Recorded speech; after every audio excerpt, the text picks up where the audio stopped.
Hey, let's go to Hollywood, where the industry's biggest stars have hit the carpet for the annual Academy Gala. Entertainment editor Richard Wilkins has all the details. Dickie, a very good morning to you, sir. We do love a big night in Tinseltown. Well, this is one. This is a big, swanky gala night in Hollywood where they raise money for the exhibitions and whatnot that the Academy Museum puts on. It's sort of the legacy of Hollywood, if you like. The Academy Museum of Motion Pictures, they raised $10 million there this time. They also present some awards. Meryl Streep got the Global Icon Award, Michael B. Jordan, the Vantage Award, Oprah Winfrey received the Pillar Award, that's Sofia Coppola, the Visionary Award. But have a listen to these names. It was a big turnout. Dua Lipa, Leonardo DiCaprio, Hailey Bieber, Julianne Moore, Robert Downey Jr., Rachel Zegler, Ke Huy Quan, Selena Gomez, Natalie Portman, Lenny and Zoe Kravitz, Greta Gerwig, Eva Longoria. I mean, just... They must be out of carpet. There's not enough room for everybody. Well, it was a special carpet. It was red and pink. You can get a sort of a little glimpse of it there.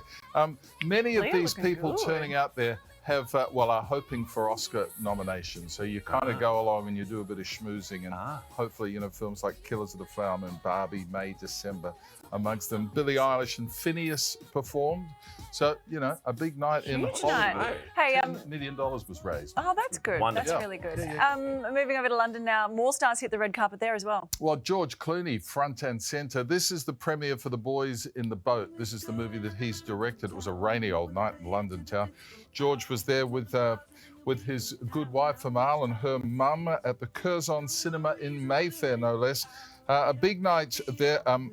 Joel Edgerton was there. He's one of the stars of the film Callum Turner. It's based on a true story about the 1936 University of Washington rowing team that competed at the Berlin Olympics. It looks really terrific. George was asked if he kind of joined his actors with the physical training, the preparation for the film. This is what he said. No. What are you, crazy? It's special. That's why you direct, so you don't have to do all that crap. That's the best part, yeah. I get to sit there and yell at him and go, get row, and then I leave. It's a wet old night, isn't it? Fair enough, too. Good on you, George. Just sit in that director's chair. Yeah. Do as I say, not as I do. Boys in the Boat in cinemas in 4 weeks' time, the 4th of January. It looks really, really good. It does. Hey, take us to Brazil. Something happening there this morning. There is, yeah. Look, they've got the Comic-Con in Sao Paulo there, which is the big get-together, and everyone itching to get out and promote their films after the strikes have ended and all that sort of stuff. It's called CCXP, where the cast of the Dune Part 2 have been promoting their films. Zendaya, Timothée Chalamet, Florence Pugh, Austin Butler, all on stage for a bit of a photo. But this is the bad part. Florence was actually hit in the face by an unknown object. It looks like a pen or something. Bang, it hits her right in the face. Oh. Yeah, it's just Mr. Right. Cool. Yeah. The cast obviously pretty shocked. She wasn't hurt, but I don't know what it is, this trend of people biffing stuff up on stage. It's just not right. Someone's going to get hurt. Yeah, we've seen a lot throughout the year with bottles and artists and musicians on stage. Yes, do not do that if you're thinking. Cut it out. Yes. Stop it, Uncle Dickie said. Dickie said so. Hey, Taylor Swift's been spotted at another Chiefs game. Did they win? No, they didn't. Uh-oh.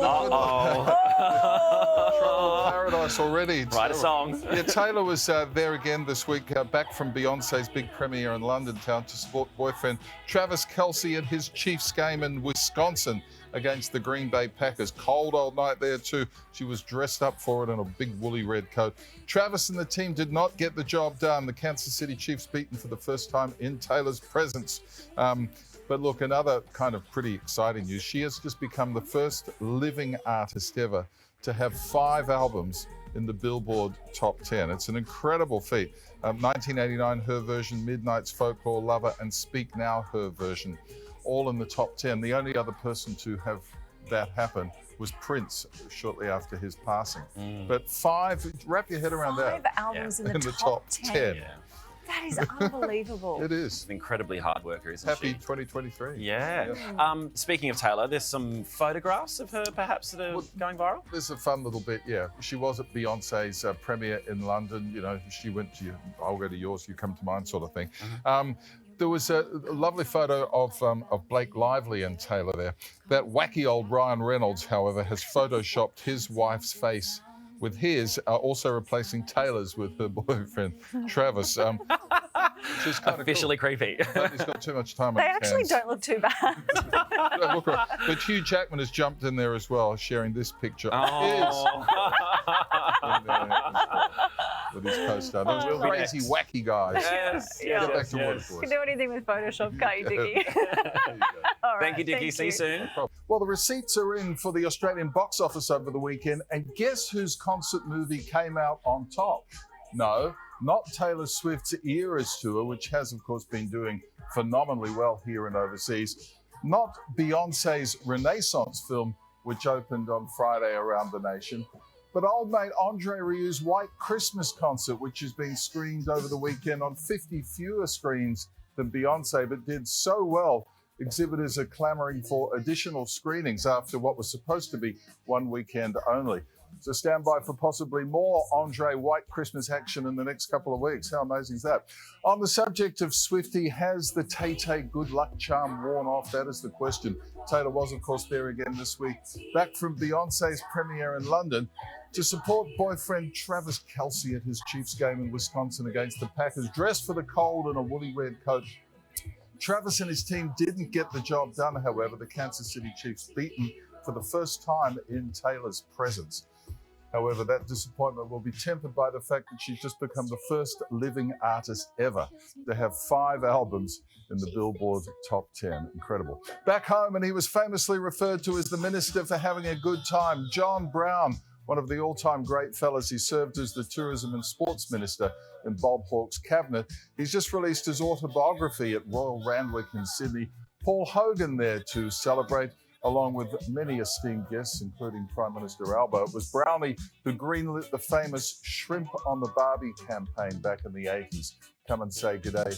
Doing its job, putting Australia on the map, literally increasing tourism and boosting. Remember this campaign? It was quite incredible.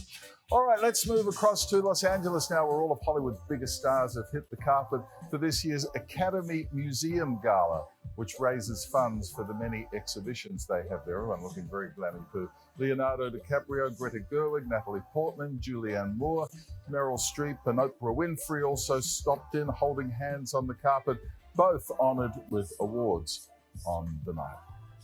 And we are getting our first look at the latest from the Monsterverse this morning. Godzilla x Kong, the new empire. Have a look.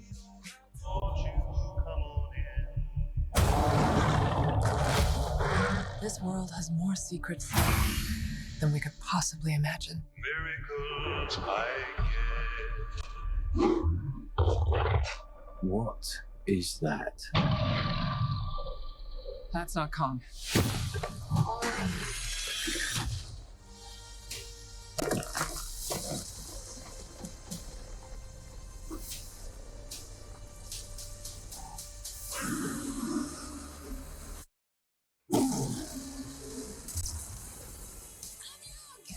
Sorry for scaring any little kiddies this morning. The 5th installment of the franchise will hit cinemas on April the 11th. Godzilla Kong, get your bets on now. I know you're waiting to see that one. Not a lot of dialogue in that film, though, is there? It's Not needed. No, Not needed.